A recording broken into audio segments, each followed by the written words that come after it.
Εάν έχεις ζήσει ένα τραυματικό γεγονός, το οποίο έχει ως αποτέλεσμα να υπάρχουν πολλά flashbacks, να πηγαίνεις ξανά πίσω, να ξαναβιώνεις όλο αυτό το πράγμα, να έχεις δύσκολες επίμονες σκέψεις που έρχονται ξανά και ξανά στο κεφάλι σου και ξέρω πως αυτό είναι πολύ δύσκολο να το περνάς. Άκουσε αυτό το βίντεο μέχρι το τέλος, θα σου δοθούν πολλές απαντήσεις και λύσεις σε αυτό που ζεις. Θα ξεκινήσω λέγοντας πως ο εγκέφαλός μας είναι φτιαγμένος έτσι ώστε να μας προστατεύει. Αυτό τον ενδιαφέρει. Δεν τον ενδιαφέρει αν είσαι χαρούμενη, αν είσαι λυπημένη, αν είσαι ευτυχισμένη, αλλά τον ενδιαφέρει αν είσαι καλά, αν είσαι προστατευμένη, προστατευμένος. Αυτό προσπαθεί να κάνει πάντα και αυτό προσπαθεί να κάνει και σε αυτή την περίπτωση που βιώνεις αυτή τη στιγμή, με τις επίμονες σκέψεις, με τα flashbacks. Και θα σου το εξηγήσω. Όταν βιώνουμε το οτιδήποτε στη ζωή μας, αυτό καταγράφεται, τα πάντα καταγράφονται στο υποσυνείδητο, στο μετεχμιακό σύστημα του εγκεφάλου. Όταν βιώνουμε λοιπόν κάτι, τις αμέσως επόμενες 4 με 24 ώρες, ο εγκέφαλος δημιουργεί ένα αρχείο, το αρχιοθετεί. Ένα αρχείο που αποτελείται από την ιστορία του συμβάντος, τα συναισθήματα που βίωσες, θετικά ή αρνητικά, και ένα τίτλο για να μπορείς να πας πίσω και να ψάξεις ξανά το αρχείο αυτό όταν το χρειαστείς. Όταν λοιπόν βιώνω κάτι ευχάριστο ή κάτι ουδέτερο, τότε τι γίνεται? Υπάρχουν 2 δομές στο μετεχμιακό μας εγκέφαλο, στο συναισθηματικό εγκέφαλο ή συγκινησιακό εγκέφαλο, όπως θα τον ακούσεις, που είναι ο υπόκαμπος και η αμυγδαλή. Αυτά τα 2 πάνε χέρι-χέρι, ή έτσι πρέπει να πηγαίνουν, να συνεργάζονται, για να γίνεται αυτή η αρχιοθέτηση όμορφα και ωραία και όλα να κυλούν καλά στη ζωή μας. Ο υπόκαμπος είναι το όργανο το οποίο είναι η μνήμη των όσων υπήρχαν στο περιβάλλον εκείνη τη στιγμή. Δηλαδή αν έχει γίνει ένα ατύχημα με αυτοκίνητο, θυμάται το αυτοκίνητο, θυμάται τι χρώμα είναι το αυτοκίνητο, τι μάρκα ήταν το αυτοκίνητο, ποιος το οδηγούσε, ποιος άλλος ήταν εκεί, τι άκουσες εκείνη την ώρα, σε ποιον δρόμο ήσουν, σε ποια πόλη ήσουν, ποια εποχή ήταν τότε, θυμάται τα πάντα. Και ο ρόλος του αυτός είναι τεράστιας σημασίας για να μπορούμε να βγάζουμε νόημα και να ερμηνεύουμε και τα συναισθήματα που βιώσαμε εκείνη τη στιγμή. Και για να γίνεται σωστά αυτή η αρχιοθέτηση που είπα. Όταν λοιπόν ζούμε ένα τραυματικό γεγονός, πάμε να δούμε τη διαφορά, τι γίνεται εκεί πέρα. Όταν ζω ένα τραυματικό γεγονός, άρα βρίσκομαι σε κατάσταση κινδύνου, η αμυγδαλή μου, που είναι το συναισθηματικό κέντρο του εγκεφάλου μου, στέλνει σήματα στα επινεφρίδια και τους λέει alert, βοήθεια, SOS, κινδυνεύουμε. Έτσι λοιπόν εκείνη την ώρα τα επινεφρίδια δίνουν εντολή, εκρίνεται η κορτιζόλη, η αδρεναλίνη, το νευρικό σύστημα μπαίνει σε κατάσταση μάχης, φυγής ή παγώματος, είμαστε στο συμπαθητικό νευρικό σύστημα που είναι αυτή η κατάσταση εγκρήγορσης και συμβαίνουν όλα αυτά που συμβαίνουν στο σώμα, δεν θα τα περιγράψω τώρα. Εκείνη τη στιγμή λοιπόν πολλές από τις λειτουργίες του σώματος βρίσκονται σε καταστολή γιατί όλος ο οργανισμός προσπαθεί να επιλύσει το πρόβλημα, να αντιμετωπίσει τον κίνδυνο. Το ίδιο κάνει και ο υπόκαμπος. Ο υπόκαμπος εκείνη τη στιγμή ασχολείται με τον κίνδυνο και δεν κάνει σωστά την αρχιοθέτηση. Δεν καταγράφει σωστά την ιστορία των γεγονότων εκείνη τη στιγμή που συμβαίνουν. Με αποτέλεσμα μετά από 4 με 24 ώρες, αντί να έχω ένα ωραία τακτοποιημένο αρχείο για να το αρχιοθετήσω στη μνήμη μου και να πάω παρακάτω, δημιουργείται ένα κατακαιρματισμένο αρχείο με διασπασμένες πληροφορίες που δεν βγάζει κανένα νόημα. Και ο εγκέφαλος δεν θέλει να κρατά τέτοια αρχεία που δεν βγάζουν νόημα γιατί αυτό σημαίνει πως είσαι σε κίνδυνο, κάτι δεν πάει καλά. Και αυτό τι σημαίνει?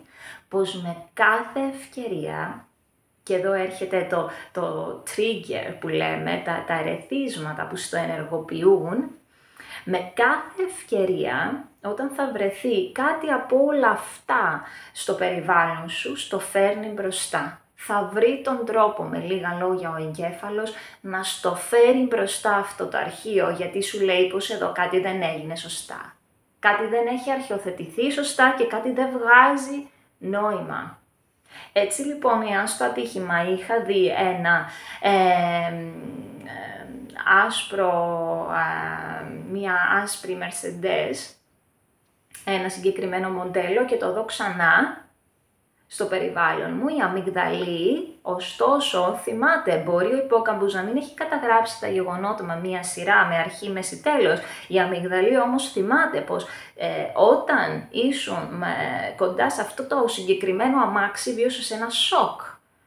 Και ενώ κάθεσαι για καφέ ή πηγαίνεις μια βόλτα, περνάει από μπροστά σου το ίδιο αμάξι και μπαίνεις στην ίδια κατάσταση σοκ. Η αμυγδαλή σε βάζει σε κατάσταση σοκ και σου λέει, ωραία, να η ευκαιρία να δούμε τι έγινε εδώ και πάμε να τακτοποιήσουμε αυτό το αρχείο.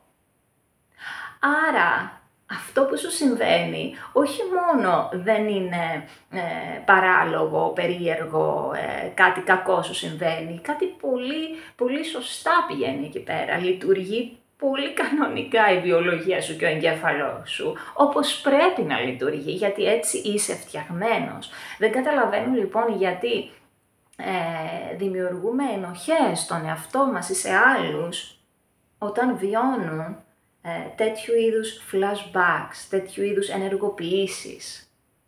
Αυτό χρειάζεται θεραπεία. Χρειάζεται να πάμε να φτιάξουμε από την αρχή την ιστορία των γεγονότων, γιατί εκείνη τη στιγμή ο υπόκαμπος δεν έκανε σωστά τη δουλειά του, να αφήσουμε τα συναισθήματα να εκφραστούν και να βάλουμε έναν τίτλο και να ερμηνεύσουμε τα γεγονότα, να δώσουμε μια ερμηνεία, να βγάζει ένα νόημα στην προσωπική μας ιστορία όλο αυτό. Τώρα θα μου πεις, ωραία, το κατάλαβα. Και πώς θα τα καταφέρω?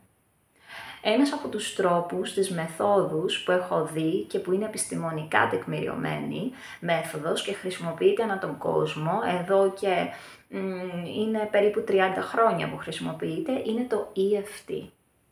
Emotional Freedom Techniques. Μέθοδος συναισθηματικής απελευθέρωσης, τεχνικές συναισθηματικής απελευθέρωσης.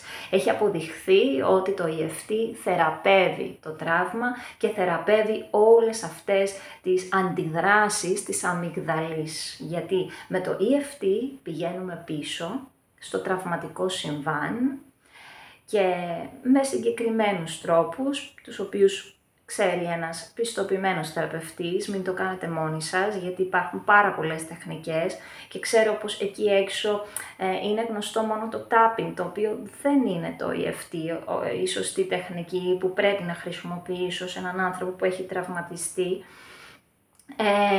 Πηγαίνουμε λοιπόν στην μνήμη, την ανακαλούμε, διηγούμαστε ξανά, βάζουμε το άτομο να διηγηθεί ξανά την ιστορία, πηγαίνω πίσω, το βιώνω ξανά, αφήνω τα συναισθήματα να έρθουν στην επιφάνεια ταυτόχρονα, ενώ διηγούμε και βάζω σε μία σειρά τα γεγονότα έτσι ώστε να βγάζουν νόημα, διηγούμε ξανά και αφήνω το συναίσθημα να έρθει στην επιφάνεια και με αυτά τα μαγικά χτυπηματάκια σε σημεία του βελονισμού, όπως γίνεται το EFT,